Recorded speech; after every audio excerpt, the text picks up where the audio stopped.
What's up, everyone? Welcome back to another edition of Sports to the Wire. For those of you who are new to the channel, I am your host, as always, Rashid White, and my co-host, man, finally back after a long hiatus because I get tired of carrying this show.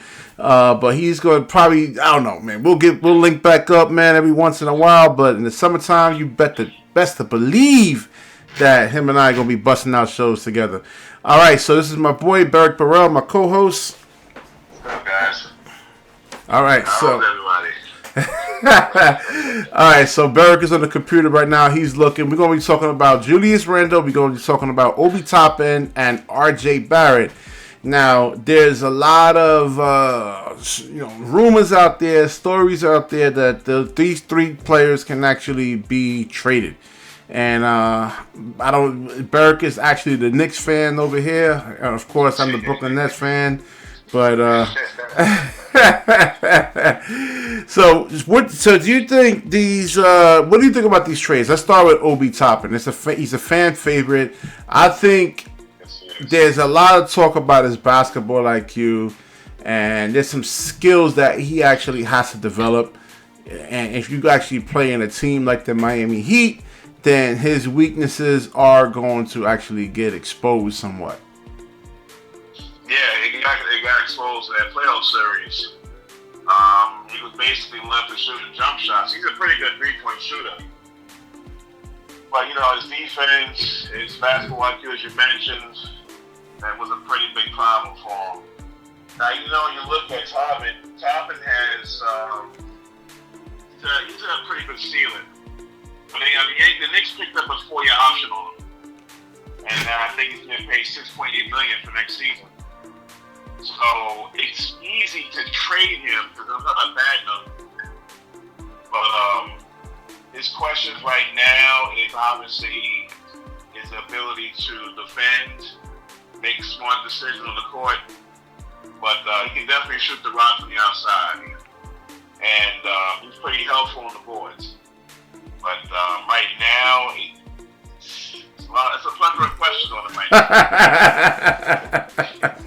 And I love him. I love him to death. I love his personality. I love his professionalism.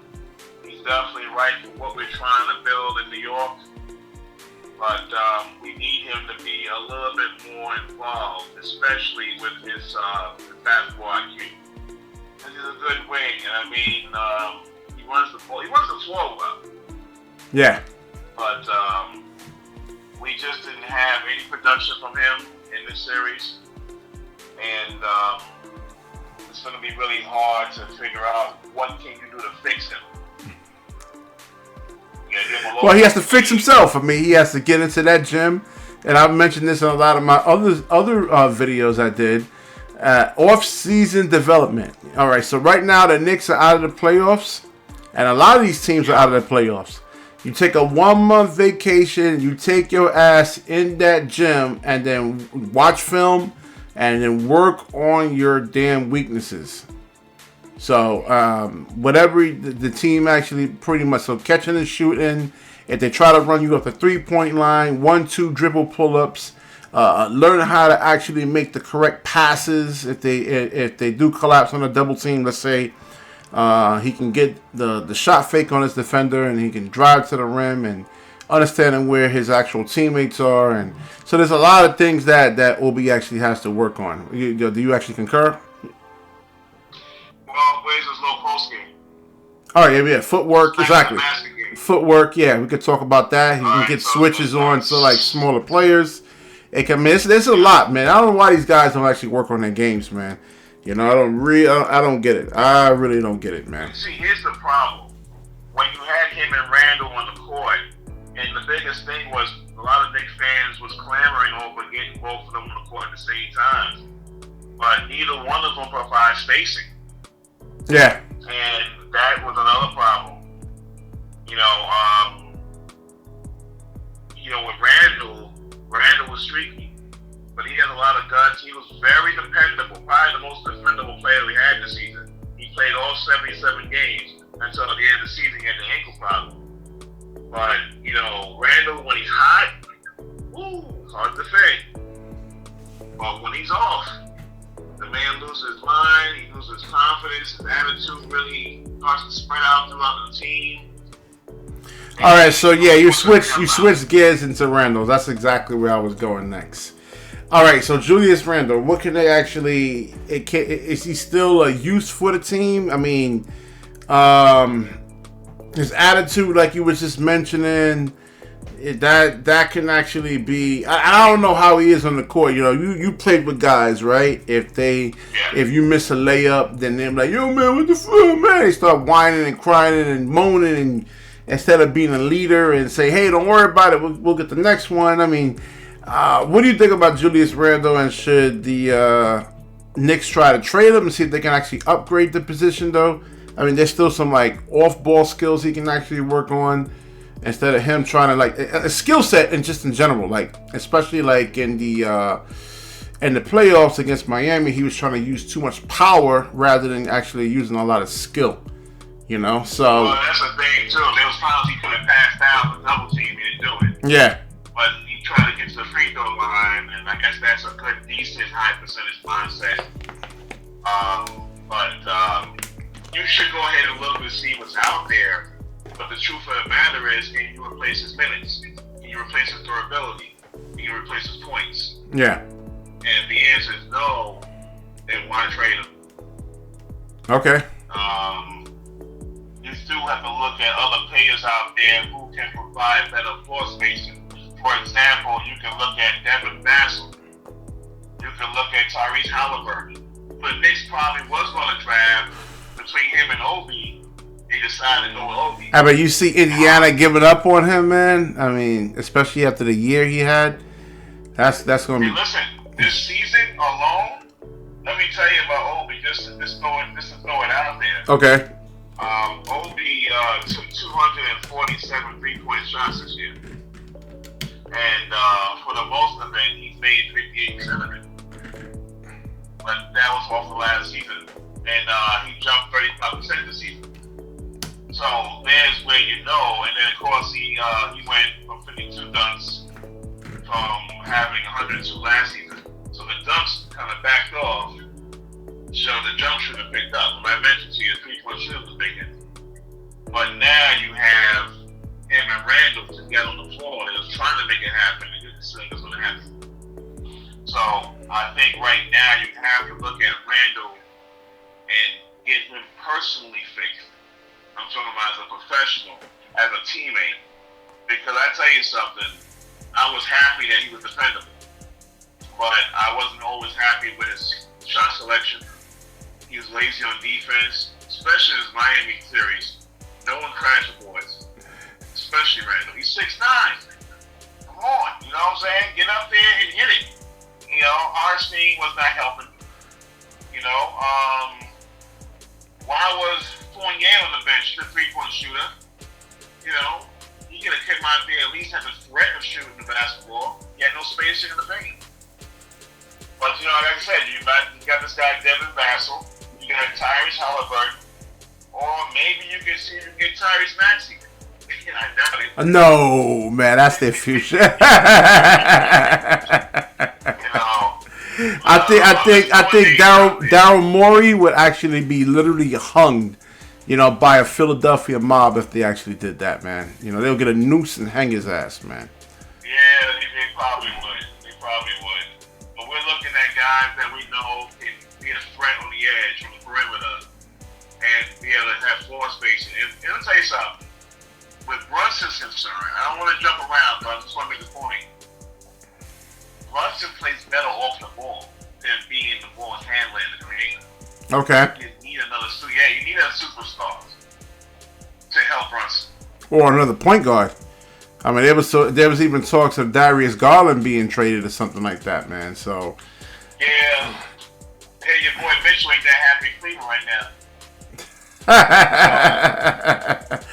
Well, that's on him right there, man. He has to evolve his game. He has to understand that there's one basketball, not, you know, and not everybody can be that main option, man. And you got to look at the coaching. I mean, that was a crazy series right there, man. Jared Allen and Evan Mobley can't be on the floor together. You know, I did a video about that, about the what's the guy? Who's their coach? Needs to be fired over that for not making that adjustment. Can't believe I forgot my man's name. Yeah. I want to say it wrong and get roasted in the comments over here, man. Yeah, I tend to forget the guys that played. Oh, JB Bickerstaff, yeah. Oh, Bickerstaff, yeah. Yeah. All right, so what's his name? All right, who we on? Our last player. We have R.J. Barrett. R.J. Barrett. Now, what does he actually bring to the table, man? From a skill set. I mean, does he actually help? He needs to work on his right hand side. He's trying on his right hand. Is what he needs to do. And he's inconsistent with his jump shooting. And his defense is okay. But obviously, he has to get better. I think he's a young player. His ceiling is a little high, and I think you should work with him. But I will say R.J. Barrett is now 1 or 2 scoring option. I think R.J. Barrett is a 3rd scoring option. That's my personal feeling about it. But I don't think you should get rid of him. I think he has to work on his game, like you've been mentioning. But he has to work on that right hand. He has to be a threat for going different directions. He's always going left. All right, as currently constructed, do you believe, because Miami Heat, I believe, will actually get another piece? Now, we were talking about Mitchell Robinson. He has to work on his hands, being able to catching the basketball and finishing. There was a thing this year that he wasn't really happy because he wasn't really getting the ball. Like, they wouldn't throw him the ball, but like when they do throw him the ball, kind of doesn't really catch it properly. Doesn't really have the greatest hands out there. So, do you move on from Mitchell Robinson, or do you actually keep him? You think, or he's a bench player? Because free throws is 48%. Yeah, we do know that Hacker Robinson was happening in the Miami series. Well, luckily he had half his free throws. I think he went 8 for 16 in the series from the free throw line, which is not bad for a guy like that. Mitch is man, he can finish the basket. Sometimes he can be a little slow foot, and he doesn't respond too well off the pick and roll. Yeah, so how's this lateral movement when you get switched on to the guards? Not very good at all. These moving laterals are something that's necessary for a big man in this game, but he does help on the boards. But his scoring is not really there. It's like having Dennis Rodman. You knew Dennis wasn't going to score much, but you knew his defense was going to be pretty good. That's why you have Joel Embiid rumors, because if you can get him or you get Carl Towns, those are big men you want to look into. And when you get those big men, then you can use Mitchell Robinson in a possible trade. But if you can't find another big, then you should hold on to him. Yeah. All right. There's Willis. Who's the Philadelphia 76ers backup? Willis Reed. He's restricted, so they'll probably re-sign him. Have his bird rights. All right. So it's not many big men available that can really help you right now. That's why those rumors are out there. Yeah. The Carl Towns thing looks a little reasonable, like maybe a possibility because of the connection with World Wide West. Okay, yeah, absolutely. The only thing is that defensively, he doesn't really protect the rim. He tries to swipe at the basketball a lot. Doesn't really protect the rim. Yeah. But he can shoot the rock, and he's a pretty good passer out of the double team. Yeah, he provides good spacing. Key thing in basketball, spacing. And that's the biggest problem with sending Knicks home. Look, Boston's having a hard time with him. The Knicks had a chance to take him 7. And all you had to do was have one legitimate shooter, and it would have went 7. Yeah. You'll be, like I said, even with the Brooklyn Nets, man, I said if Joe Harris and Seth Curry, hits, let's say, 3 threes apiece. We're talking about Philadelphia going 6 games instead of getting swept. So you're right. Those shooters are so crucial, man. I think back at it. I'm like, man. It is. And I tell you something. Watching basketball as long as I have, and I was a jump shooter myself, it and many times didn't realize when I was hitting shots how easy it was to move the basketball. I knew we had spacing, but when you're looking at it from afar and the shooting is not there, man, it's noticeable. Like, wow, we cannot win a game in basketball without someone being able to spread the floor. Yeah, be a threat man. So the Knicks have got to sit there and say, well, we got Evan Fournier on the bench, no defense, but he was a threat to shoot the rock from the outside. But Tibbs won't go away from his lineup. He has a certain amount of players he wants to play with, and he sticks to that. Yeah. You got to earn the coach's trust, man. Yeah, but he's getting burned on defense, Fournier. I mean, he was getting destroyed, getting toasted. So the three-point shooting wasn't working. If the guy was getting at least 30-some% of it from the outside, then he was still on the floor. Well, you don't mind like a player like Evan Fournier. You don't mind him being a liability as long as he's producing on the offensive end. As long as he's hitting the shot. So if he's giving up 2 points on a defensive end, he needs to go and hit at least 4 or 5 threes to neutralize that. Yeah. That's true. That is very true. Yes. All right. So we'll wrap this video up. If you like this video, like, comment, subscribe. Certainly share this video. And when you share, the universe certainly shares back with you. Peace. Peace out, guys. All right, good.